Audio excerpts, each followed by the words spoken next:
है? हाँ बहुत अच्छा है। सावधान। भाभी प्रणाम, बाकी सभी को जय जिनेंद्र। अंजना जी प्रणाम दीदी। ओकारं बिंदु संयुक्त बिना कामदम मोक्षदम चैव ओंकाराय नमो नमः। अविरल शब्द घन होगा प्रक्षादि सकल भूतल कलंका मुनि विरूपासि तीर्थ सरस्वती हरतु न दूरितम अज्ञानतिमिरांधा नाम ज्ञानांजन शलाकया चक्षुरुन्मिलितं येन तस्मै श्री गुरुवे नमः। श्री परम गुरुवे नमः। परंपरा तो लाइट जला दीजिए। परंपराचार्य गुरुभ्यो नमः। सकल कलुष विध्वसकम श्रेषाम परिवर्धकम धर्म संबंधकम भव्य जीवमन प्रतिबोधकारकम पुण्य प्रकाश पापणासमिदं शास्त्रम श्री पद्म पुराण ग्रंथराज नामधेयम अस्य मूल ग्रंथ करता है श्री सर्वज्ञ देवास्तदुत्तर ग्रंथ करता है श्री गंधर देवा प्रतिगंधर देवा तेषां वचन सार्थम आसाद्य श्रीमद रविशेनाचार्य न विरचितमिदं शास्त्रम श्रोता रह सावधान ते शृण्वन्तु। मंगलम भगवान वीरो मंगलम गौतमो गनि मंगलम कुंद कुंदाद्यो जैन धर्मोस्तु मंगलम सर्व मंगल मंगल्यम सर्व कल्याण कारकम प्रधानम सर्व धर्मानां जैनम जयतु शासनम जैनम जयतु शासनम जैनम जयतु शासनम सरस्वती नमस्तुभ्यं वरदे कामरूपिणी विद्यारंभम करिष्यामि सिद्धिर्भवतु मे सदा। द्वादशांग जिनवानी माता की जय। परम मांगली ग्रंथ पद्म पुराण ग्रंथराज की जय। रविसेन आचार्य की जय। पन्नालाल जी साहित्यकार की जय। अढ़ाई दीप में विराजमान सभी आचार्य उपाध्याय सर्व साधु के चरणों में नमोस्तु नमोस्तु नमोस्तु। सभी आरिका माता जी के चरणों में बंदामी बंदामी बंदामी। सभी छुल्लक छुलिका एलक के चरणों में इच्छामी इच्छामी इच्छामी। सभी प्रतिमाधारी के चरणों में वंदना। ग्रुप में विराजमान प्रतिमाधारी के चरणों में वंदना वंदना वंदना। रूप में विराजमान जनों का सादर चरण स्पर्श सभी से सादर जय जिनेन्द्र। सिद्धम संपूर्ण भव्यार्थम सिद्धे कारणम उत्तमम प्रशस्त दर्शन ज्ञान चारित्र प्रतिपादनम सुरेंद्र मुक्त अश्लिष्ट पद्मांशु केशरम प्रणमामि महावीरम लोक तृतीय मंगलम प्रणमामि महावीरम लोक तृतीय मंगलम प्रणमामि महावीरम लोक तृतीय मंगलम। महावीर भगवान की जय। कल का 50 बचा हुआ ना संस्कृत का, किसको पढ़ना है? आज मंजू जैन दिल्ली को पढ़ना है। मंजू जैन दिल्ली। मंजू जैन दिल्ली से पढ़ना है। हाँ तुम्हें पढ़ना है 50 के बाद में। सोवा पर्व है। सोवा पर्व में से 50 का 51 से पढ़ना है। और पेज नंबर है तुम्हारा 237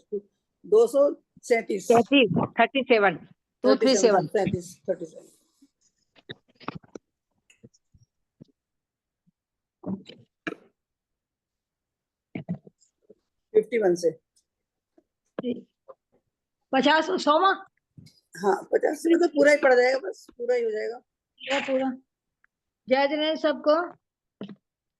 भजताम संस्तवम पूर्वम गुणानाम आगमः शुभम खेदो भूतरताम को असौ हंसा नाम मानसम हृदयम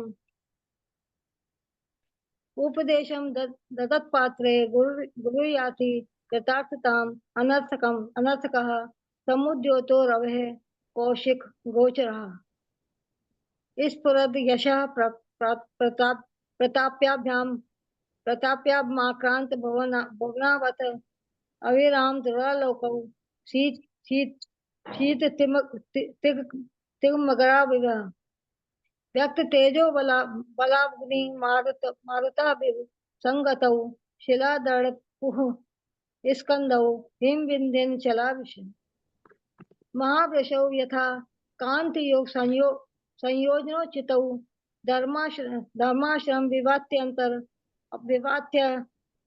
विवान्त्य रमणीयो सुखावहौ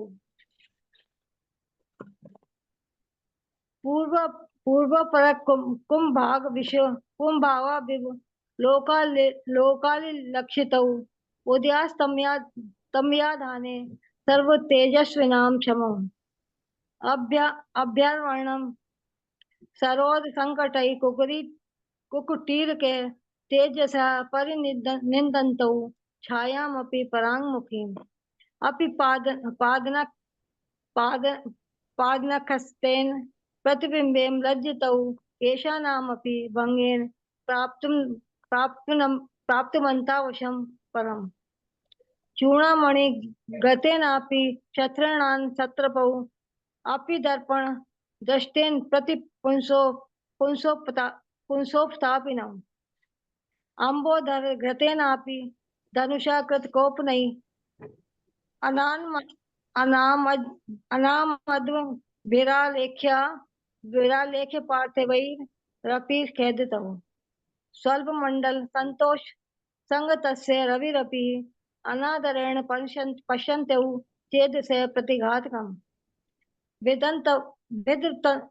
विदन्तौ बलिनः वायुमप्यभीक्षित विग्रहं हिमवतपि सामर्शौ चम्रीवाल बीजिते शङ्खे सलिलनाथनामपि खेदितमानसौ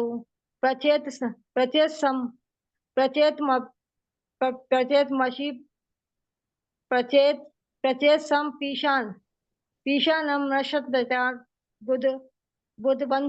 बुधन्वताम् सच्छत्रानपि निर्छायान् कुर्वाणो धरणी तिष्ठितः मुखेन मधुमुञ्चन्तौ प्रसन्नौ सुवेशितो सुसेवितो दृष्टभूपाल वंशानामप्यन आसन्न वर्तितां कुर्वाणा भूष्मणां ग्लानि सम्प्राप्त सजन्मनः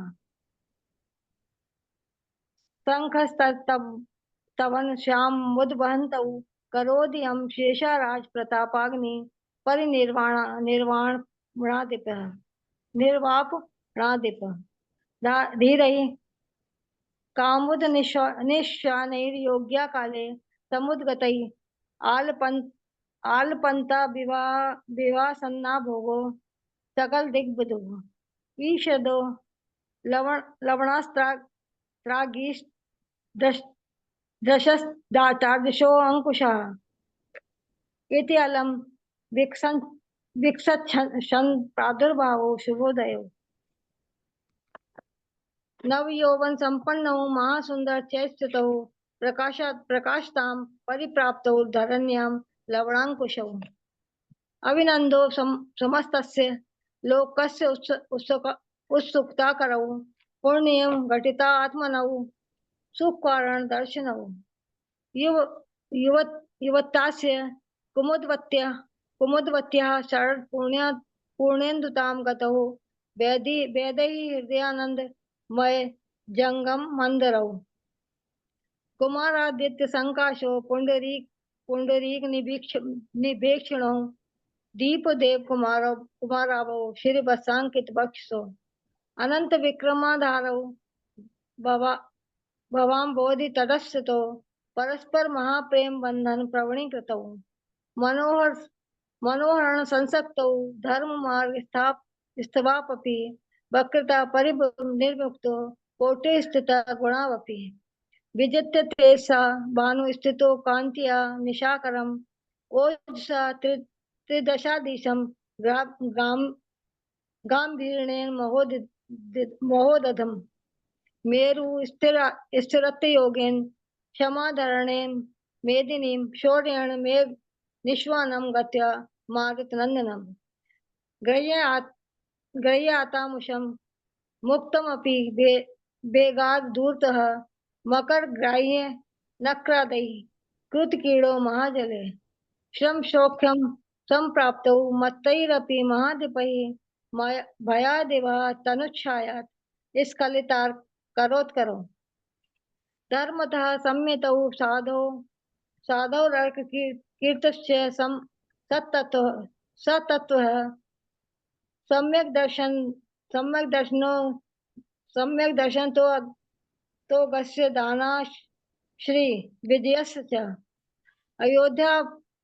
अयोध्याभिमानेन साहसान मधुकैटभी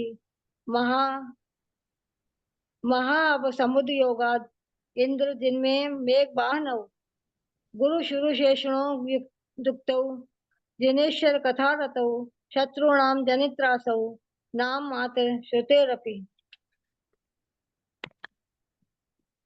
एवं तौ गुणरत्न पर्वत परो विज्ञान पाताल नौ लक्ष्मी श्री द्युतिम कीर्तिम कांति निलयो चित्त दीपेन्द्रांत कुशौ सौराज्यालय भार धारण दृढ़ स्तंभो मई भास्करौ संस्कृतो रमणांकुशो नरवरौ चित्रमेक कर्माकरौ धीरो प्रपूर्ण नगरे रेमाते तो यथेक्षतम नरनागो लज्जित रवि तेजस की हलधर नारायणी यथा योग्य।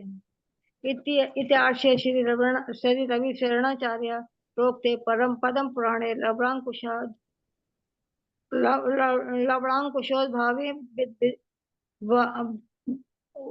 लवणांकुशोद्भव विधानम नामम शत सख्यम संख्यम पर्व समाप्त।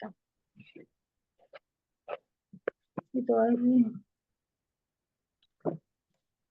हो गया जय भाभी फिर वो शुरू करना है कि एक से एक वाला भी है? एक से राजेंद्र जी नहीं आए क्या? आने वाले हाँ अभी तो शायद नहीं आए। क्या आवाज आई क्या मेरे तक?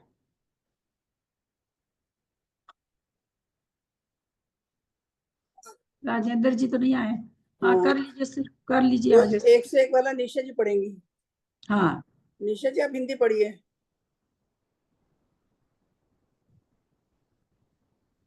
है नहीं क्या?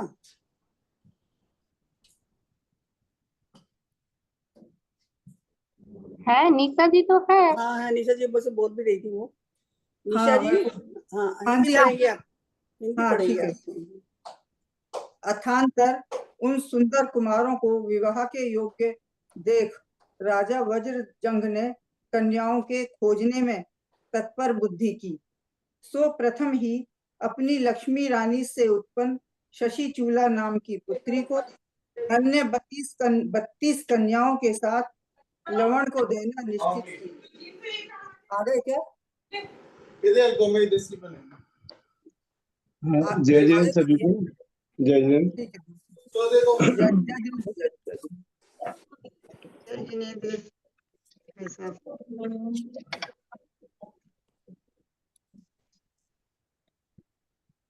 भैया जी जय जी ने वो पेज नंबर बता दीजिए प्लीज। पेज नंबर आज होगा 234। ठीक है भैया जी। सौवा पर्व है।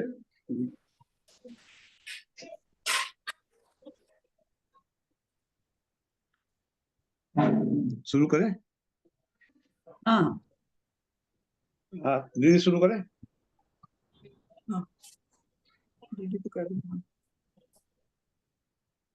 ललिता जी शुरू करूं क्या? हाँ हाँ भाई साहब। अच्छा अच्छा। जय बोलो देवादिदेव आदिनाथ भगवान की जय। सभी प्रतिमाधारियों को वंदना, आदरणीय दीदी को प्रणाम, सभी श्रोताओं को जय जिनेन्द्र। आज हम लोग लव कुश के जन्म का वर्णन पढ़ने जा रहे हैं। लव कुश तो उन्हें कहते हैं, अपने यहाँ पर उनका नाम दिया है लवणांकुश। ऐसा दो नाम है, मदन और लवण, ये दो नाम आए हैं। तो इनकी लालन पालन, इनकी शिक्षा दीक्षा आदि सबका वर्णन, बहुत ही सुंदर वर्णन दिया गया है। तो गौतम स्वामी किसी दिन पूछते हैं, गौतम स्वामी से राजा श्रेणिक पूछते हैं,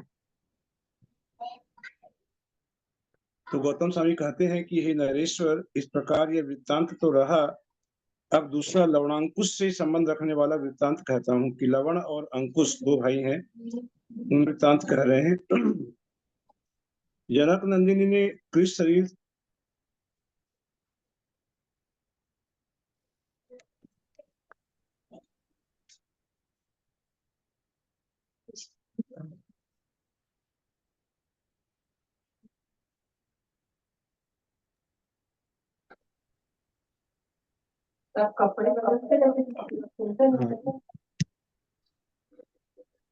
जनक नंदिनी ने कृष शरीर की धवलता धारण की, सो ऐसा जान पड़ता था मानो समस्त प्रजाजनों के निर्मल पुण्य ने उसे ग्रहण किया था, इसलिए उसकी धवलता से ही उसने धवलता धारण की हो,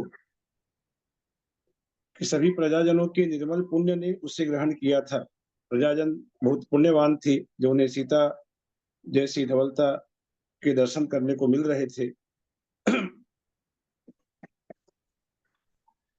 सीता की शरीर यष्टि सब प्रकार के मंगलों के समूह से युक्त थी, इसलिए ऐसी जान पड़ती थी मानो अपरिमित एवं विशाल कल्याणों का गौरव प्रकट करने के लिए ही युक्त थी।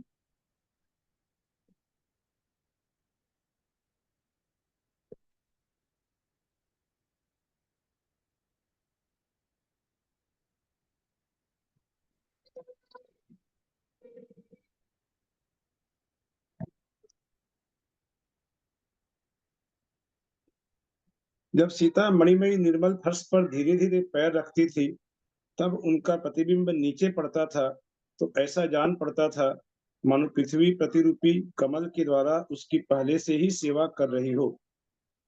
ऐसे यहाँ पर अलंकारिक भाषा में इस प्रकार का सीता का वर्णन दिया गया है, जो सीता वहां पर कितने वैभव के साथ रह रही थी वज्रजंघ के राज्य में। तो प्रसूति काल में जिसकी आकांक्षा की जाती है, ऐसी जो पुत्तलिका सीता की सैया के समीप रखी गई थी, पुत्तलिका अर्थात जो गुड़िया आदि होती हैं, वो सीता की सैया के पास रखी गई थी।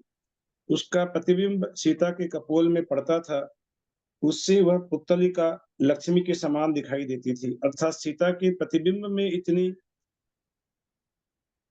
उसकी शोभा थी कि सीता के प्रतिबिंब जो दिखाई पड़ता था, उससे वह पुत्तलिका भी लक्ष्मी की शोभा के समान दिखाई देती थी। अलंकारों से अलंकृत बड़े बड़े हाथी कमलिनी पुत्र पुट रखे हुए जल के द्वारा उसका आदर पूर्वक इसे करते थे। उसमें बड़े बड़े हाथी जो थे, वे कमलिनी के पत्रपुट में रखे हुए जल के द्वारा सीता का अभिषेक करते थे। ऐसा स्वप्न सीता देखा करती थी।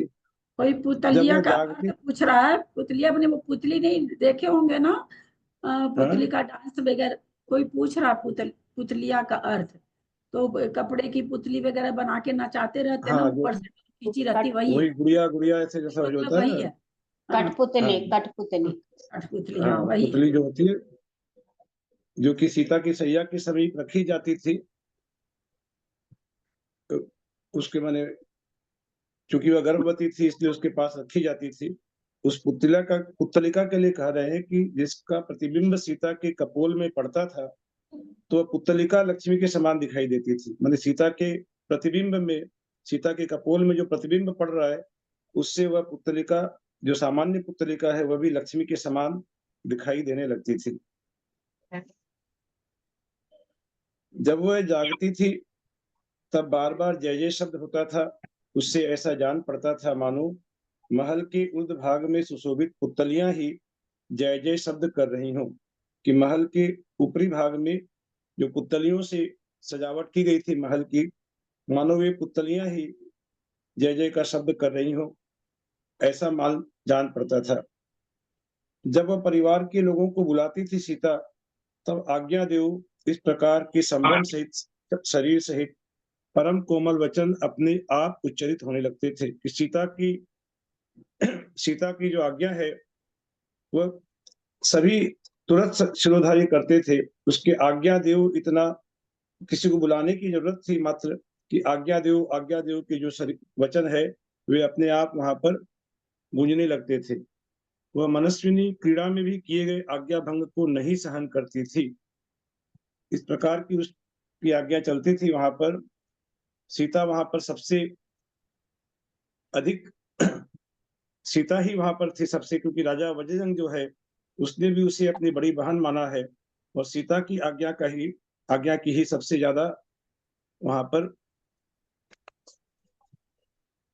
उसका अनुसरण किया जाता था, तथा अत्यधिक शीघ्रता के साथ किए हुए कार्यों में भी विभ्रम पूर्वक सीता भौहें घुमाती थी। यद्यपि समीप में इच्छानुकूल मणियों के दर्पण विद्यमान रहते थे, फिर भी उसे उभारी हुई तलवार के अग्रभाग में मुख देखने का व्यसन पड़ गया था। अब सीता जो है वह अस्त्र शस्त्र आदि जो हैं उनमें सीता की रुचि ज्यादा होने लग गई थी। ऐसा वर्णन कर रहे हैं कि मणियों के दर्पण होने के बावजूद भी तलवार के अग्रभाग में ही मुख दिखने का सीता को व्यसन हो गया था। वीणा आदि को दूर कर, वीणा आदि बहुत से वाद्य यंत्र सीता के पास रहते थे, लेकिन उन्हें दूर कर स्त्रीजनों को नहीं रुचने वाली धनुष की टंकार का शब्द ही उसके कानों में सुख उत्पन्न कर रहा था। कि वीणा के शब्दों से सीता को सुख उत्पन्न नहीं होता था, बल्कि सामान्यतः जो स्त्रियां धनुष की टंकार आदि में रुचि नहीं रखती हैं, ऐसे शब्दों में सीता को सुख उत्पन्न हो रहा था। कि उसके जो पति थे वे इतने बड़े पराक्रमी योद्धा थे, वे अभी पास में नहीं है, तो उनके पास जो रहने का, उनके पास सीता रही इतने दिन तक, तो उसी का जो उसे संसर्ग प्राप्त हुआ था। तो अब यह इन अस्त्र शस्त्रों की आवाज में ही सीता की रुचि होने लग गई। उसके नेत्र पिंजड़ों में बंद सिंहों के ऊपर परम प्रीति को प्राप्त होते थे, और मस्तक तो बड़ी कठिनाई से नम्रीभूत होता मानो खड़ा ही हो गया था। कि सीता का मस्तक अब नम्रीभूत हो तो किसके सामने हो। सीता वहां पर उस पूरे राज्य में सीता का सबसे ज्यादा आदरपूर्ण स्थान था, तो अब नम्रीभूत होने सीता को जरूरत ही नहीं थी। तो बड़ी कठिनाई से नम्रीभूत होता हुआ अब वह मानो खड़ा ही हो गया है। सीता का सिर झुकता ही नहीं था किसी के सामने, तो मानो खड़ा ही हो गया हो। ऐसा सुंदर वर्णन, भाषा का वर्णन आचार्य महाराज यहाँ पर किया है। तदनंतर इस प्रकार सीता के गर्भ में जो 2 बालक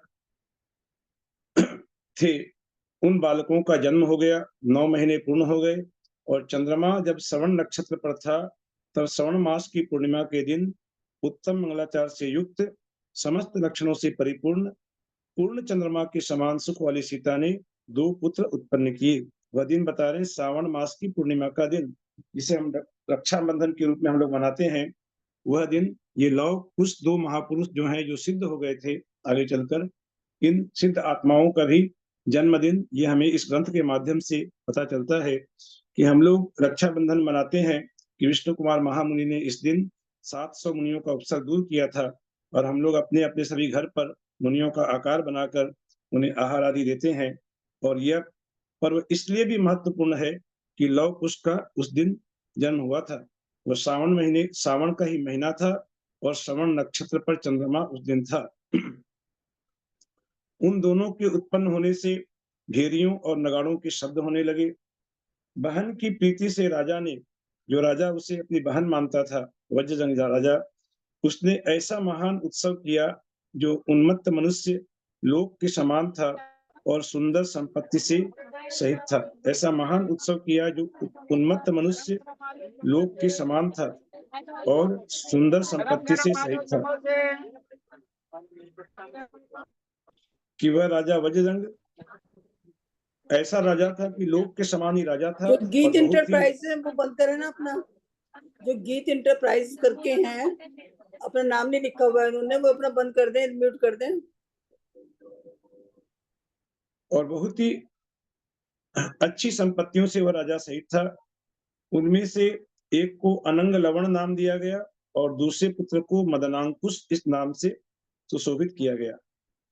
अब माता के हृदय को आनंद देने वाले प्रवीर पुरुष के अंकुर स्वरूप, अंकुर के समान वे दोनों बालक क्रम क्रम से वृद्धि को प्राप्त होने लगे। जिस प्रकार ये दोनों पुत्र बहुत ही प्रवीर थे और प्रवीर पुरुष के अंकुर स्वरूप, ये बालक अभी बहुत छोटे थे, तो इस प्रकार अंकुर जो है वही एक समय विशाल वृक्ष का रूप धारण कर लेता है। उसी प्रकार वे बालक अभी अंकुर स्वरूप थे, वे बालक थे और धीरे धीरे वे बढ़ने लगे। रक्षा के लिए उनके मस्तक पर जो सरसों के दाने डाले गए थे, वे देदीप्यमान प्रताप रूपी अग्नि के तिलकों के समान सुशोभित हो रहे थे। गोरोचना की पंख से पीला पीला दिखने वाला उनका शरीर ऐसा जान पड़ता था। गोरोचना एक कोई पीले रंग का द्रव्य होता है, उसे कहते हैं। तो ऐसे द्रव्य की जो पंख है, जो धूल है, उससे पीला पीला दिखने वाला उनका शरीर ऐसा जान पड़ता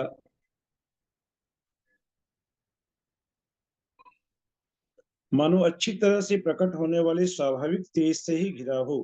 कि वे स्वाभाविक तेज बाल्य अवस्था से ही उन दोनों बालकों में था। और स्वर्णमाला में खचित व्याघ्र संबंधी नखों की बड़ी बड़ी पंक्ति उनके हृदय पर सुशोभित हो रही थी। सब लोगों के मन को हरण करने वाला जो उनका अव्यक्त प्रथम शब्द था, उन दोनों बालकों ने के मुंह से जो प्रथम शब्द निकला, जो अव्यक्त था, जिसे समझ नहीं पा रहे थे लोग, उनके जन्मदिन की पवित्रता के सत्यंकार के समान जान पड़ता था। अर्थात उनका जन्मदिन पवित्र दिन है, बहुत ही पवित्र दिन है, रक्षाबंधन का दिन, यह सूचित कर रहा था।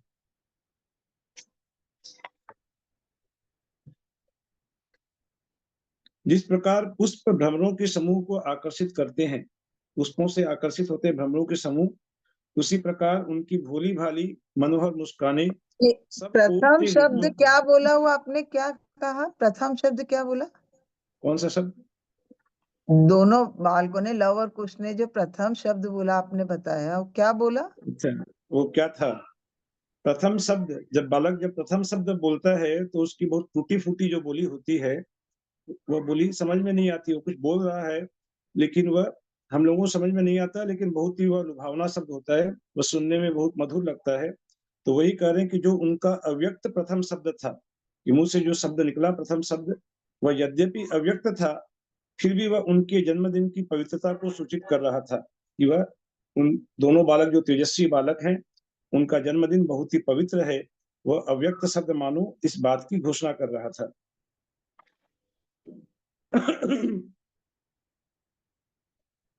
जिस प्रकार पुष्प भ्रमरों के समूह को आकर्षित करते हैं, उसी प्रकार उनकी भोली भाली मनोहर मुस्कान सभी लोगों के हृदय को आकर्षित करती थी। कि उनकी भोली भाली मुस्कान मानो पुष्प के समान थी और सभी लोगों के हृदय भ्रमर के समान थे, जो आकर्षित हो जाते थे। माता के क्षीर के सिंचन से, अर्थात माता के दूध के सिंचन से उत्पन्न विलास हास्य के समान जो छोटे छोटे दांत थे उनके, उनसे उनका मुख रूपी कमल अत्यंत सुशोभित हो रहा था। धाई के हाथ की अंगुली पकड़कर, अर्थात धाई जो धाई माता होती है, जो लालन पालन करती है, सेविका परिचारिका जो होती है, उसे कह रहे हैं कि धाई के हाथ की उंगली पकड़कर 5-6 डग देने वाले उन दोनों बालकों ने किसका मन हरण नहीं किया था। कि वे बालक जब बाल्यावस्था में रहते हैं, वह बहुत ही डगमगाते हुए जब एक एक डग भरते हैं, तो ऐसे 5 डग किसी प्रकार भर लिए, 6 डग भर लिए, तो वो उनकी जो चाल है वह बहुत ही लुभावनी होती है। उसे देखकर सभी का चित्त आकर्षित हो जाता है और वे ऐसे तेजस्वी बालक, उनकी जो डगमगाती हुई चाल थी, वह तो किसके मन को हरण नहीं करती थी। इस प्रकार सुंदर क्रीड़ा करने वाले उन पुत्रों को देखकर माता सीता शोक के समस्त कारणों को भूल गई। उधर हम लोगों ने पढ़ा था कि राम भी एक समय आया जबकि वे सीता के याद को भूल गए और वे सुख में निमग्न हो गए, और अब सीता भी उन दोनों पुत्रों को देखकर सीता भी शोक के समस्त कारणों को भूल गई है। इस तरह क्रम क्रम से बढ़ते हुए तथा स्वभाव से उदार विभ्रम को धारण करते हुए वे दोनों सुंदर बालक विद्या ग्रहण करने के योग्य शरीर की अवस्था को प्राप्त हुई। अर्थात वे थोड़े बड़े हो गए हैं कि अब जिस प्रकार हम लोग बच्चे बड़े होने से उनकी स्कूल आदि में भेजने की चिंता करते हैं, उसी प्रकार उनको विद्या ग्रहण करने का समय आ चुका है। ऐसी अवस्था को दोनों बालक प्राप्त हो गए। ऐसे समय में उनके पुण्य योग से सिद्धार्थ नामक प्रसिद्ध शुद्ध हृदय क्षुल्लक राजा वज्रजंग के घर आए। एक क्षुल्लक जी आए जिनका नाम बताया सिद्धार्थ, बहुत ही शुद्ध हृदय के थे, बहुत ही तेजस्वी थे। वे क्षुल्लक महाविद्याओं के द्वारा इतने पराक्रमी थे कि तीनों संध्याओं में प्रतिदिन मेरु पर्वत पर विद्यमान जिन प्रतिमाओं की वंदना कर क्षण भर में अपने स्थान पर आ जाते थे। कि दिन में 3 बार जिन प्रतिमाओं की वंदना करने के लिए जाते थे, वो भी कहाँ? सुमेरु पर्वत पर। अर्थात वे, इससे यह समझ में आता है कि विद्याधर जाति के क्षुल्लक थे। तो विद्याधर जिस प्रकार सुमेरु पर्वत आदि की वंदना करने जा सकते हैं, इसलिए यहाँ लिखा क्षण भर में अपने स्थान पर आ जाते थे। वे प्रशांत मुख के थे, धीर वीर थे, केश लुंच करने से उनका मस्तक सुशोभित था। ये बहुत ही सुंदर बात लिखी कि उनकी मस्तक की शोभा किससे थी? न केश लुंच करने से थी, क्योंकि संयमी के मस्तक की शोभा केश लुंच होती है और सामान्य मनुष्य तो उसके मस्तक की क्या शोभा है? वे तो बालों को काला करते रहते हैं। 70 साल 75 साल के होने के बाद भी केशों को काला कर करके युवा दिखने की कोशिश करते हैं।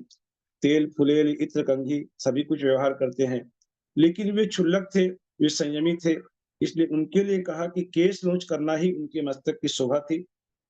उनका चित्त शुद्ध भावनाओं से युक्त था। वे वस्त्र मात्र परिग्रह के धारक थे, उत्तम अनुव्रती थे। कभी वे निर्ग्रंथ मुनि अवस्था को प्राप्त नहीं हुए थे, इसलिए महाव्रती नहीं कहला रहे थे। वे क्षुल्लक अवस्था में थे, इसलिए उत्तम अनुव्रती थे, जिसे कहते हैं क्षुल्लक जी को उत्कृष्ट श्रावक भी कहते हैं। तो वे उत्कृष्ट श्रावक पद को प्राप्त थे। नाना गुण रूपी अलंकारों से अलंकृत थे, जिन शासन के रहस्य को जानने वाले थे।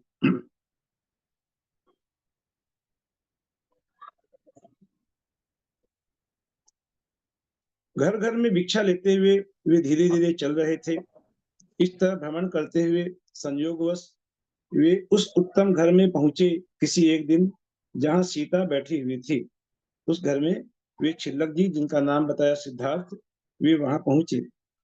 जिन शासन देवी के समान मनोहर भावना को धारण करने वाली सीता ने जो ही क्षुल्लक जी को देखा, त्यों ही वह संभ्रम के साथ नवखंडा महल से उतरकर नीचे आ गई।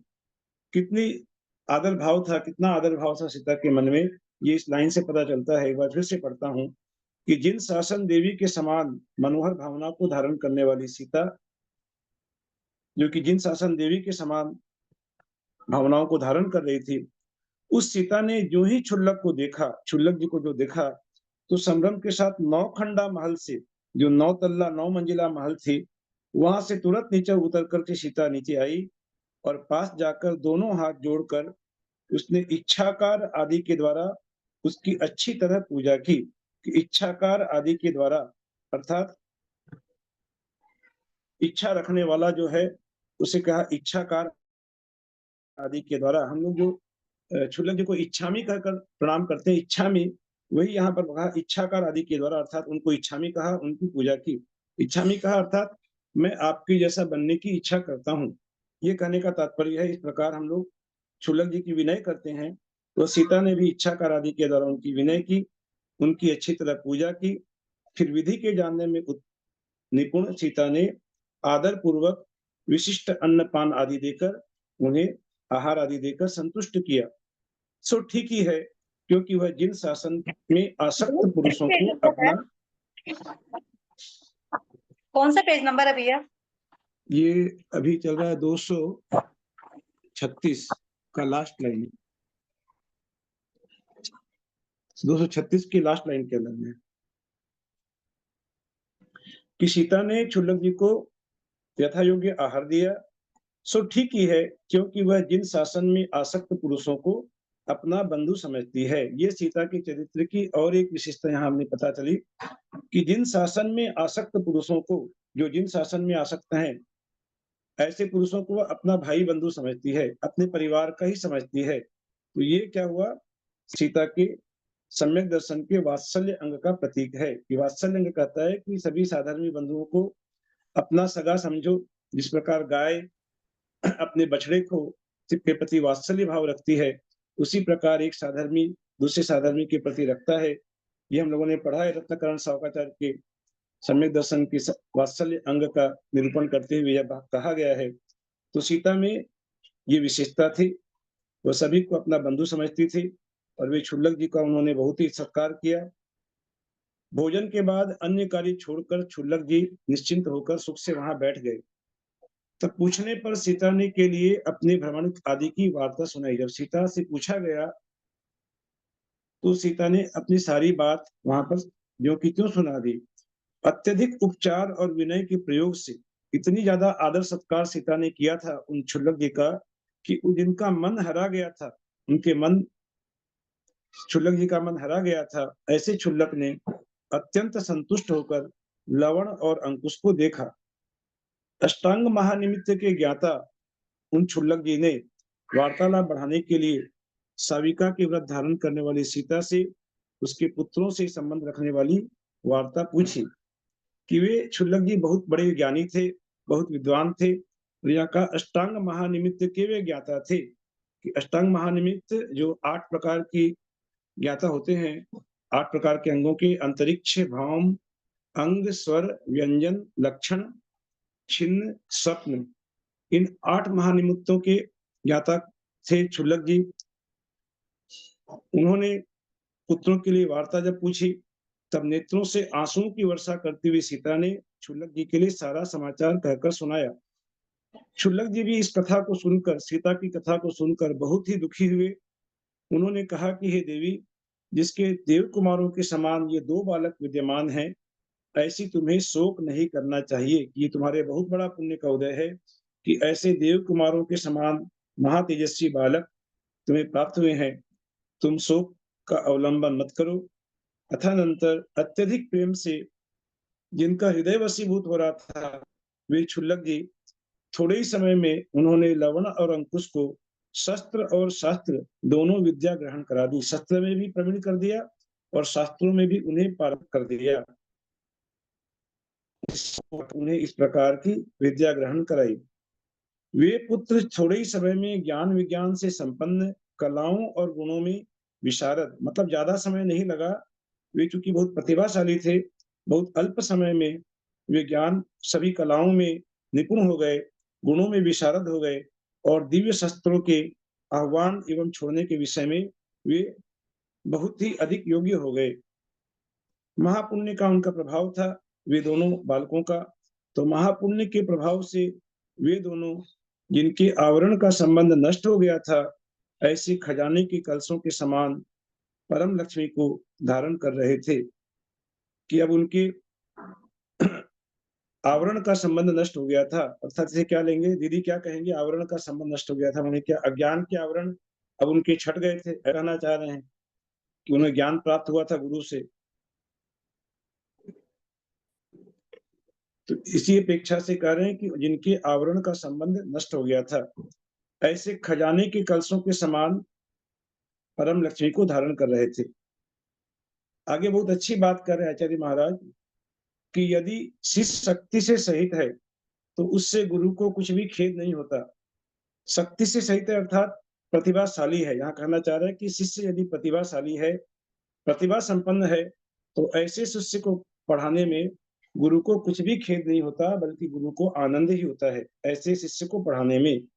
क्योंकि सूर्य के द्वारा नेत्रवान पुरुष के लिए समस्त पदार्थ सुख से दिखा दिए जाते हैं कि ऐसे नेत्रवान जो पुरुष होते हैं, जिनके सूर्य के समान नेत्रवान जो पुरुष हैं, उनको देखने में कोई कठिनाई नहीं होती। उन्हें समस्त पदार्थ सुख से दिखा दिए जाते हैं, वे उसे ग्रहण कर लेते हैं। और पूर्व परिचय को धारण करने वाले मनुष्यों को गुणों की प्राप्ति सुख से हो जाती है।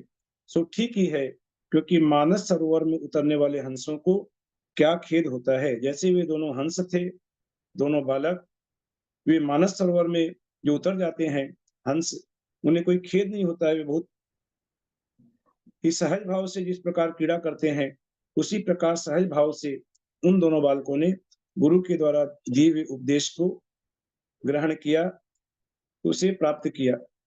तो पात्र के लिए उपदेश देने वाला गुरु कृतकृत्यता को प्राप्त हो जाता है। यदि पात्र यदि है, शिष्य जिसे शिक्षा दी जा रही है, वह यदि ग्रहण करने का पात्र है, तो ऐसे पात्र के लिए उपदेश देकर गुरु भी निहाल हो जाता है, गुरु अत्यंत प्रसन्न हो जाता है, वह कृतकृत्यता को प्राप्त हो जाता है। क्योंकि जिस प्रकार उल्लू के लिए किया हुआ सूर्य का प्रकाश व्यर्थ होता है, उल्लू उसे दिन में दिखाई नहीं पड़ता, सूर्य का प्रकाश उसके लिए इस प्रकार व्यर्थ है, कितनी ही सूर्य की रोशनी हो, उल्लू कुछ देख नहीं पाता। उसी प्रकार अपात्र के लिए दिया हुआ गुरु का उपदेश व्यर्थ होता है। अर्थात कहते हैं कि जिस प्रकार पात्र के लिए दिया हुआ उपदेश से गुरु कृतकृत्य हो जाता है, लेकिन यदि अपात्र हो, शिष्य यदि अपात्र हो, तो गुरु का उपदेश व्यर्थ हो जाता है। बस मानो सरोवर में पत्थर फेंकने के समान है, उससे कुछ भी हासिल नहीं होता। इस प्रकार उदाहरण के लिए कि पूरी रामायण पढ़ा दिए और फिर यदि कोई पूछे कि राम कौन था, रावण कौन था, तो ऐसे शिष्य को पाकर गुरु सिर पर हाथ धर लेते हैं, उनका सारा उपदेश व्यर्थ हो जाता है। तो ये गुरु और शिष्य की यहाँ पर महिमा बताई कि गुरु का उपदेश तभी सार्थक है जब सुनने वाला पात्र हो, सुपात्र हो, और यदि वह अपात्र है तो गुरु के उपदेश की कोई भी सार्थकता नहीं है। तदनंतर बढ़ते हुए यश और प्रताप से जिन्होंने लोक को व्याप्त कर रखा था, ऐसे वे दोनों पुत्र चंद्र और सूर्य के समान सुंदर तथा दुरालोक हो गए।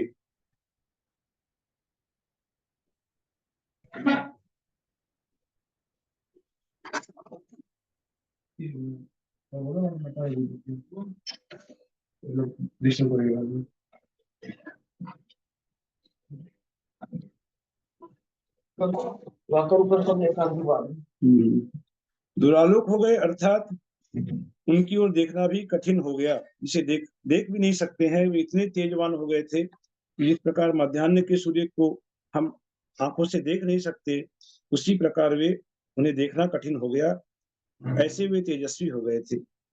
प्रकट तेज और बल को धारण करने वाले वे दोनों पुत्र आपस में मिले हुए अग्नि और पवन के समान दिखाई पड़ते थे, या जिनके शरीर के कंधे शिला के समान दृढ़ थे, ऐसे वे दोनों भाई हिमाचल और विंध्याचल के समान दिखाई देते थे। एक भाई हिमाचल था तो दूसरा भाई विंध्याचल के समान था, अथवा वे कांत युक्त युग संयोजन अर्थात सुंदर जुवा धारण करने के योग्य महावृषभों के समान थे। महावृषभ अर्थात जो महाबैल होते हैं, उनके समान उनके स्कंद थे, वैसे ही वे बलशाली थे बैल के समान, अथवा धर्माश्रमों के समान रमणीय थे और सुख को धारण करने वाले थे। वे समस्त तेजस्वी मनुष्यों के उदय तथा अस्त करने में समर्थ थे। उनमें इतनी सामर्थ्य आ गई थी कि वे किसी भी बड़े से बड़े तेजस्वी मनुष्य को वे उदय में ला सकते थे या उसका अस्त भी कर सकते थे, उसका पराभव भी कर सकते थे। ऐसी सामर्थ्य को वे प्राप्त हो गए थे। यह विशाल पृथ्वी निकट समुद्र से घिरी होने के कारण उन्हें छोटी सी कुटिया के समान जान पड़ती थी, और पृथ्वी रूपी कुटिया में उनकी छाया भी तेज से विमुख हो जाती थी तो उसकी भी वे निंदा करते थे। उनकी छाया भी यदि तेज से रहित हो तो उसे भी वे सहन नहीं कर पाते थे। ऐसे उन बालकों का स्वभाव था। चूड़ामणि में प्रतिबिंबित छत्र से भी वे लज्जित हो जाते थे। चूड़ामणि में प्रतिबिंबित छत्र से भी, कि चूड़ामणि जो बालों के अंदर जो रत्न जड़ित आभूषण जो पहना जाता है, उससे जो छत्र का प्रतिबिंब दिखाई देता था, उससे भी वे लज्जित हो जाते थे, और दर्पण में दिखने वाले पुरुष के प्रतिबिंब से भी खींच उठते थे, कि दर्पण में भी किसी पुरुष का प्रतिबिंब वह उन्हें नहीं सुहाता था, उससे भी वे खींच उठते थे। और मेघ के द्वारा धारण किए हुए धनुष से भी उन्हें क्रोध उत्पन्न हो जाता था, कि आकाश में मेघों की तरह तरह की आकृतियां होती हैं, यदि मेघ भी धनुष की आकृति धारण किए हुए हों तो उससे भी वे क्रोधित हो जाते थे, अर्थात वे वहां भी उनको युद्ध के लिए मानो वे उद्यत हो जाते थे। ऐसे योद्धापने का उनका स्वभाव था, और नमस्कार नहीं करने वाले चित्रलिखित राजाओं से वे खेद खिन्न हुए उठते थे, क्योंकि वे बलशाली थे, अति बलशाली थे, इसलिए सभी राजा भी उन्हें नमस्कार करते थे। अपने विशाल तेज की बात दूर रहे, अत्यंत अल्प मंडल में संतोष को प्राप्त हुई सूर्य के भी तेज में यदि कोई रुकावट डालता था तो वे उसे भी अनादर की दृष्टि से देखते थे। जिसका शरीर दिखाई नहीं देता, ऐसी बलिष्ठ वायु को भी वे खंडित कर देते थे, कि वायु तो दिखाई नहीं देती, लेकिन उस वायु को भी वे उसका भी पराभव कर देते थे, बलिष्ठ वायु का भी वे उसे खंडित कर देते थे। तथा चमड़ी गाय के बालों से विजित हिमालय के ऊपर भी उनका क्रोध भड़क उठता था। वे साथ साथ उत्पन्न हुए प्रताप से दूरवर्ती दुष्ट राजाओं के वंश को भी ग्लानि उत्पन्न कर रहे थे, अर्थात दूरवर्ती दुष्ट राजाओं को भी अपने प्रताप से हानि पहुंचाते थे। फिर निकटवर्ती दुष्ट राजाओं का तो कहना ही क्या है। जो पास में रहते हैं और ये राजा यदि दुष्ट हैं तो उनको तो उनके कोप का शिकार होना ही पड़ता था, जबकि वे तो दूर रहने वाले जो दुष्ट राजा हैं उनको भी वे उनको भी पराभूत कर देते थे।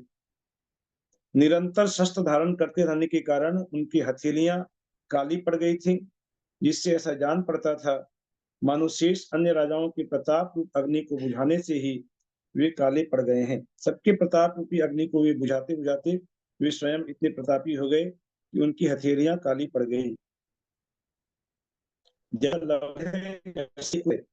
इस के विषय में लोग से होते रहते, वे सभी लोगों की चर्चा का विषय हो गए थे तथा दोनों ही शुभ उपदेश से सहित थे, जो नव यौवन से संपन्न थे, महान थे और अंकुश की सिद्धि को प्राप्त हुए।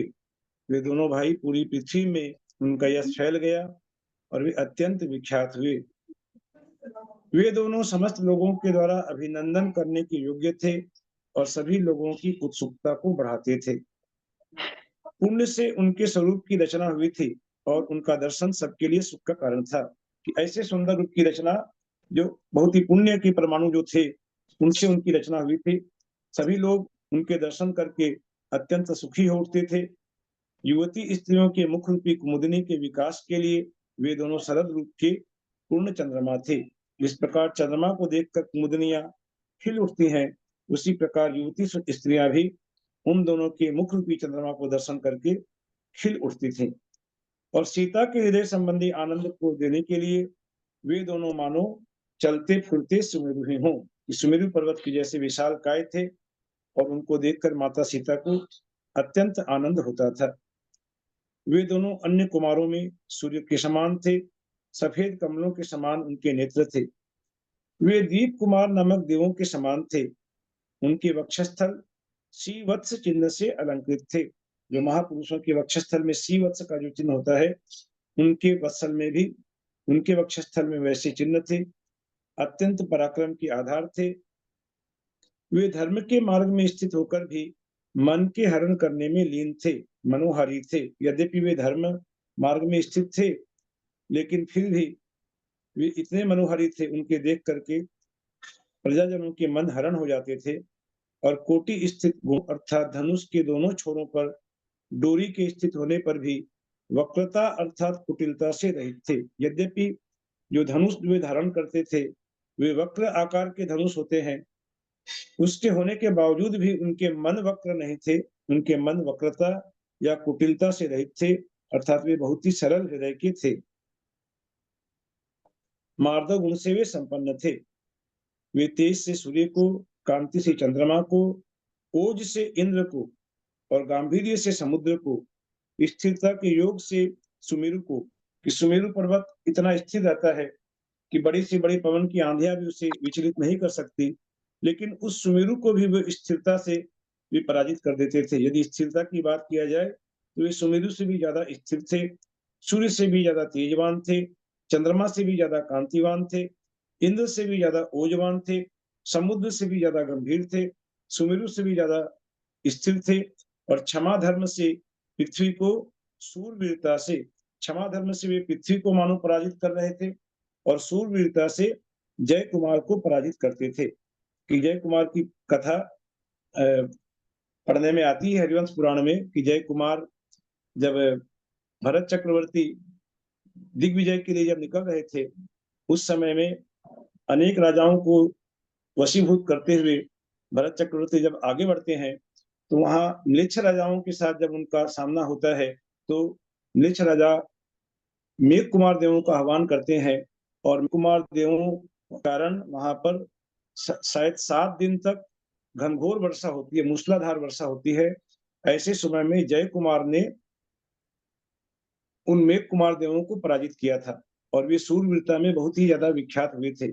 जय कुमार उनके भतीजे थे, जो जिन्होंने आदिनाथ भगवान को आहार दिया था, श्यांश कुमार के भतीजे थे, उनके बड़े भाई के पुत्र थे श्यांश कुमार के। और जय कुमार ने बहुत ही अच्छा सहयोग किया भरत चक्रवर्ती को और मेघ कुमार देवों को पराजित किया।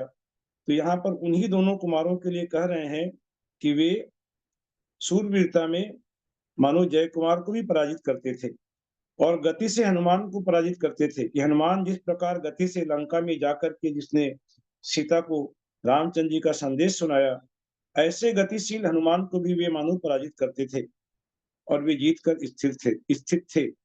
वे छोड़े हुए बाण को भी अपने वेग से ही पास में पकड़ सकते थे। छोड़े हुए बाण को, अपने ही द्वारा छोड़े हुए बाण को इतने वेगवान थे कि उसे वे पास में ही मानो पकड़ सकते थे तथा विशाल जगल में मगरमच्छ तथा नाके आदि जल जंतुओं के साथ पीड़ा करते थे। मदमाते महागजों के साथ युद्ध करके भी वे परिश्रम संबंधी सुख को प्राप्त नहीं होते थे। अर्थात महागजों के साथ युद्ध करके भी उन्हें मालूम कोई परिश्रम हुआ ही नहीं, इस प्रकार की उनकी अवस्था होती थी कि जो मदमाते गज के साथ युद्ध करें तो मनुष्य की उस समय क्या अवस्था हो सकती है। लेकिन उन कुमारों को वे श्रम संबंधी सुख को प्राप्त नहीं होते थे, अर्थात उन्हें कोई भी श्रम नहीं होता था उनको वशीभूत करने में भी। उनके शरीर की प्रभा से भयभीत होकर सूर्य की किरणों का समूह स्खलित हो गया था। वे धर्म की अपेक्षा, अब आगे पुनः कहते हैं, उनकी बहुत सी उपमाएं दी गई हैं कि वे धर्म की अपेक्षा साधु के समान थे, धैर्य की अपेक्षा अर्क कीर्ति के समान थे। अर्क कीर्ति भरत चक्रवर्ती के जो पुत्र थे, भरत चक्रवर्ती के पुत्रों में सबसे बड़े पुत्र का नाम था अर्क कीर्ति। जो जब भरत को निरीक्षा ले ली तो अर्क कीर्ति को ही राजा के उनके स्थान पर राजा बनाया गया था। तो ये कह रहे हैं कि धैर्य की अपेक्षा भरत चक्रवर्ती के पुत्र अर्क कीर्ति के समान थे, और सम्यक दर्शन की अपेक्षा पर्वत के समान थे, दान की अपेक्षा श्री विजय बलभद्र के समान थे। यहाँ दान की अपेक्षा उनकी उपमा की गई विजय बलभद्र के साथ। यद्यपि उन दोनों भाइयों के पिता, स्वयं के पिता भी 8वें बलभद्र श्री रामचंद्र जी थे, लेकिन विजय बलभद्र के साथ उनकी उपमा की गई। विजय बलभद्र दूसरे बलभद्र थे, जो कि हम लोग इसी पद्म पुराण के 20वें पर्व में बहुत ही विस्तार के साथ पढ़ चुके हैं कि बलदेव कौन थे, नारायण कौन थे, बलदेव के गुरु कौन थे, बलदेव के पूर्व भाव क्या थे, आदि अनेक विस्तार के साथ जो वर्णन पढ़ा है, उसी में यह वर्णन आया है कि विजय दूसरे बलभद्र थे, वे दान की अपेक्षा उसके समान थे। अभिमान से अयोग्य थे। यदि अभिमान की बात किया जाए तो वे दोनों भाई अयोग्य थे, अर्थात जिसे जीता नहीं जा सके उसे अयोग्य कह सकते हैं। तो वे अयोग्य थे, अर्थात उनके साथ कोई युद्ध नहीं कर सकता था। और साहस से मधु कैटव थे। ये मधु कैटव का भी वर्णन आया है पद्म पुराण में ही, जो कि मुझे स्मरण में नहीं आ रहा है कि कहाँ हम लोगों ने पढ़ा है। तो मधु कैटव बहुत साहसी। मथुरा का राजा था ना ये? कौन था? मथुरा का राजा नहीं था ये? नहीं, मधु कैटव नहीं। हाँ जी, किसका राजा था? मथुरा का राजा मधु नहीं था क्या? हाँ, मथुरा का राजा था ना। हाँ हाँ हाँ, मधु मथुरा का राजा था। हाँ हाँ हाँ, एकदम सही कहा आपने। हाँ, मथुरा का, इन्होंने हाँ, शत्रुघ्न मथुरा ने का राजा था। मधु जिसको जीतने के लिए शत्रुघ्न गया, आपने बहुत अच्छा याद दिला दिया। हाँ, शत्रुघ्न गया था जीतने के लिए। कि शत्रुघ्न ने जब ये कहा कि मैं मथुरा नगरी का राज्य चाहता हूँ, तो रामचंद्र जी ने पहले उसे समझाया भी कि वहाँ मधु नाम का बहुत ही पराक्रमी राजा है, उससे तुम जीत नहीं पाओगे। लेकिन शत्रुघ्न वहां पर गए वहां, और उन्होंने मधु कैटव को जीत लिया था। और ये कहानी हम लोगों ने पढ़ी है। तो ये बिल्कुल यही था। हाँ, मथुरा का राजा था। जी जी हाँ। तो उस साहस से मथुरा के राजा मधु कैटव के समान थे, और महायुद्ध संबंधी उद्योग से इंद्रजित तथा मेघवाहन थे। ऐसे उनकी अलग अलग उपमाएं यहाँ पर दी कि धर्म की अपेक्षा 7 बार उपमा दी है ना इसमें। 7 बार उपमा दी है ना, कितनी बार? 7 बार हुआ ना। हाँ, एक बार धर्म के समान, धैर्य के समान दूसरी, सम्यक दर्शन तीसरी, दान चौथी, और फिर अभिमान पांचवी, और साहस छठी, और महायुद्ध संबंधी उद्योग 7वीं। हाँ, 7 बार दिया है। इसे एक बार फिर से पढ़ लेता हूँ कि धर्म की अपेक्षा साधु के समान थे, धैर्य की अपेक्षा अर्क कीर्ति के समान थे, सम्यक दर्शन की अपेक्षा पर्वत के समान थे, दान की अपेक्षा दूसरे बलभद्र विजय के समान थे, अभिमान से वे अयोग्य थे, अर्थात उनके साथ कोई युद्ध नहीं कर सकता था, साहस से मधु कैटव के समान थे, और महायुद्ध संबंधी उद्योग, यदि युद्ध की बात की जाए तो वे इंद्रजीत और मेघवाहन के समान थे। रावण के जो पुत्र थे इंद्रजीत और मेघवाहन, उनके समान थे। उनके चरित्र की विशेषता का वर्णन करते हुए आगे कह रहे हैं कि वे गुरुओं की सेवा करने में तत्पर रहते थे, जिनेंद्र देव की कथा अर्थात गुणगान करने में लीन रहते थे, तथा नाम के सुनने मात्र से शत्रुओं को भय उत्पन्न करने वाले थे। यदि लवणांकुश का नाम भी किसी को सुन लिया जाए तो नाम सुनते ही वह व्यक्ति भय से कांप उठता है। ऐसा उनका पराक्रम दिग दिगंत में फैल गया था। इस प्रकार वे दोनों भाई लवण और अंकुश गुण रूपी रत्नों के उत्तम पर्वत थे, विज्ञान के सागर थे, अर्थात बहुत ही ज्ञानी थे वे, इसलिए करे विज्ञान के सागर थे। लक्ष्मी, श्री, द्युति, कीर्ति तथा कांति के घर थे। मन रूपी गजराज के लिए अंकुश थे। ये यहाँ पर बहुत ही अच्छी अंडरलाइन करने वाली बात मिली है। और एक अच्छी कि मन रूपी गजराज, कि मन हमारा जो है वह गजराज की तरह होता है, मन को वश में करना ही सबसे ज्यादा कठिन होता है, इसलिए करें मन रूपी गजराज को के लिए अंकुश थे, अपने मन को वे बांध कर रखते थे, अंकुश लगा कर रखते थे, मन को इधर उधर भटकने नहीं देते थे। और स्वराज्य रूपी घर का भार धारण करने के लिए मजबूत खंभे थे। पृथ्वी के लिए सूर्य थे, मनुष्यों में श्रेष्ठ थे, आश्चर्यपूर्ण कार्यों की खान थे। ऐसे ऐसे आश्चर्यपूर्ण कार्य उन्होंने किए थे कि इसलिए आचार्य महाराज कहते हैं कि आश्चर्यपूर्ण कार्यों की खान थे। ये कितने आश्चर्यपूर्ण कार्य उन्होंने किए, तो इस प्रकार खान के का वर्णन नहीं किया सकता कि खान में कितने रत्न हो सकते हैं, तो उनके आश्चर्यपूर्ण कार्यों का वर्णन करना बड़ा कठिन है। कि गौतम स्वामी कहते हैं कि इस तरह मनुष्य में श्रेष्ठ तथा सूर्य तेज को लज्जित करने वाले वे दोनों कुमार प्रपौंड नगर में, वह प्रपौंड नगर जिसका राजा वज्रजंग था और जिसने सीता को अपनी बड़ी बहन बनाकर रखा था, उस प्रपौंड नगर में बलभद्र और नारायण के समान इच्छानुसार क्रीड़ा करते थे। जो कला उस नगर में कोई था, जिस प्रकार बलभद्र और नारायण ये इच्छानुसार जहां तहां विचरण करते हैं, क्रीड़ा करते हैं, उसी प्रकार ये दोनों कुमार भी उस प्रपौंड नगर में इच्छानुसार विचरण करते थे, क्रीड़ा करते थे। इस प्रकार लवणांकुश की उत्पत्ति का वर्णन करने वाला ये 6वां पर्व समाप्त हुआ। पौंडरिक का दूसरा नाम प्रपौंड लिया ना इन्होंने भाई साहब? हाँ, प्रपौंड और पौंडरिक एक ही चीज है ना। पौंडरिक के नाम का दूसरा नाम है प्रपौंड, है ना? हाँ, एक ही नगर के 2 नाम बताएं क्या? हाँ हाँ, पौंडरिक और प्रपौंड। जय कुमार को मेघ कुमार के नाम से भी तो विख्यात है ये, है ना भाई साहब? क्या चीज? जय कुमार जो है ये मेघ कुमार के नाम से भी तो विख्यात है ना। जय कुमार किस नाम से विख्यात है बताइए?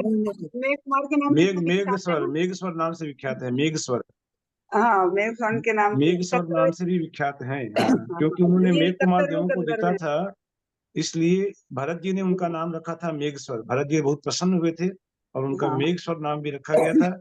और ये जय कुमार भगवान ऋषभ देव के समोषण में 71 नंबर के गणधर थे। ये वर्णन 71 नंबर के गणधर थे, 84 गणधर थे भगवान के, उनमें 71वें गणधर बने जय कुमार।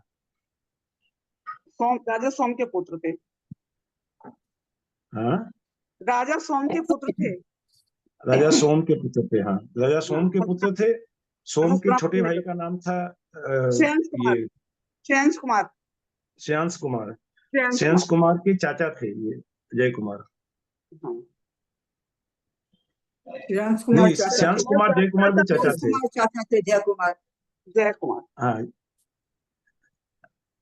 जय कुमार के चाचा का नाम श्रेयांश कुमार, जिन्होंने भगवान ऋषभ देव को आहार दिया। उनकी माता का नाम लक्ष्मी था। हाँ, माता का क्या नाम था? लक्ष्मी। इसमें आया? नहीं, इसमें नहीं आया कहीं पे। हाँ, तो फिर जय कुमार पढ़ा था, याद नहीं। जय कुमार की पत्नी का नाम था सुलोचना था। जय कुमार की पत्नी का नाम सुलोचना था। पत्नी का नाम था सुलोचना, पत्नी का नाम था। सुलोचना पत्नी का नाम था। पत्नी का नाम था सुलोचना। तो हाँ, जो ये बाद में जो इनके वो दिए हुए हैं 7 हैं, वो तो वे धर्म की अपेक्षा साधु के समान जो ये दिए हुए हैं, उससे पहले भी तो बहुत सारे दिए हुए हैं। नव यौवन से संपन्न थे, सुंदर चेष्टाओं के धारक थे, तो ये इनकी भी गिनती हो सकती, मतलब मैंने पढ़ा था ना कि तेज से सूर्य को जीतते थे, कांति से चंद्रमा को जीतते थे, ओज से इंद्र को जीतते थे और गांभीर्य से समुद्र को जीतते थे। उसी में आया कि सूरवीरता से जय कुमार को जीतते थे। जय कुमार जैसे पराक्रमी को भी ये सूरवीरता से जीतते थे। कितने बड़े सूरवीर थे लवणांकुश दोनों। गति से हनुमान को जीतते थे। अष्टांग के नाम बताए थे ना, उससे पहले भी बहुत सारे आए थे ना। 8 अष्टांग वे दोनों समस्त लोगों के द्वारा अभिनंदन करने योग्य थे, सभी लोगों का उत्सुकता बढ़ाने वाले थे, पुण्य से इनके स्वरूप की रचना हुई थी। ये सब भी, ये भी इनकी काउंटिंग भी हो सकती है? हाँ, ये काउंटिंग वाला कोई प्रश्न नहीं मिलेगा आप लोगों को। काउंटिंग का प्रश्न है नहीं अच्छा इसमें कुछ भी।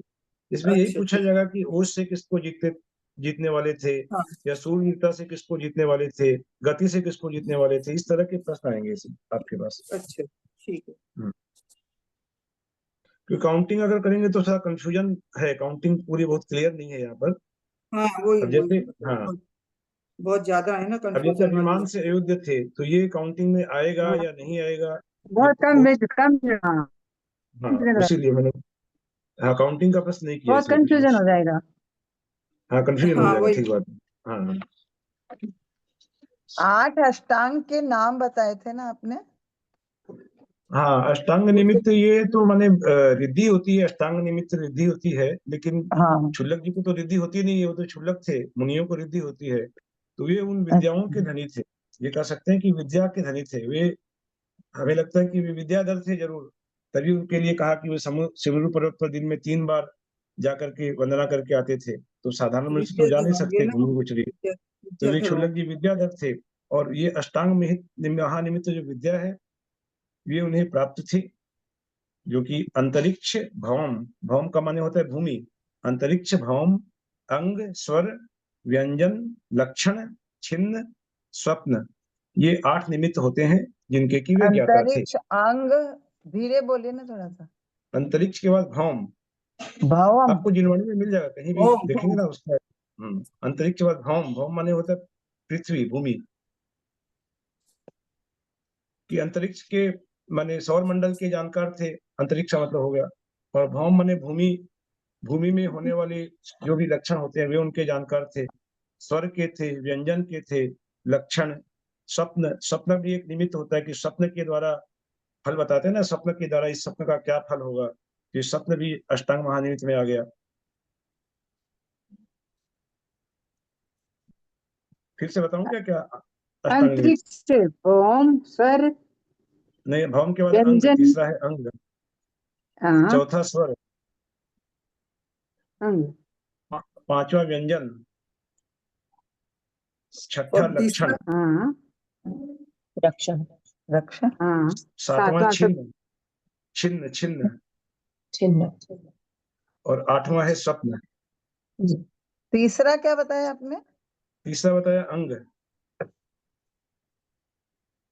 अच्छा, और चौथा?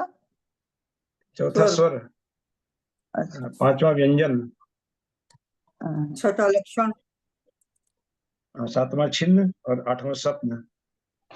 आठवां स्वप्न। सत्व। इन इन महानिमित्त की विद्या के वे जानकार थे, ज्ञाता थे, और उन्होंने अपने शिष्य को भी पारंगत किया इन सब में। क्या चीज?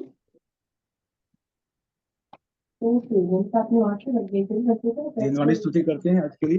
लेके जाता है। यदर्थमात्र पदवाक्यहीनं मया प्रमादाद् किञ्चनोक्तं तन्मे क्षमित्वा विदधातु देवी सरस्वती केवलबोधलब्धिं।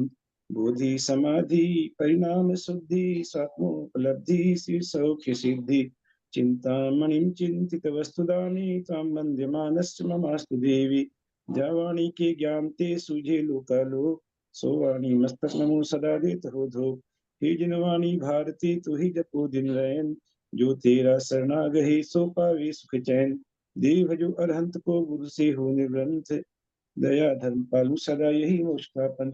गुरुदास संग वाणी माता और सदा माता की जय।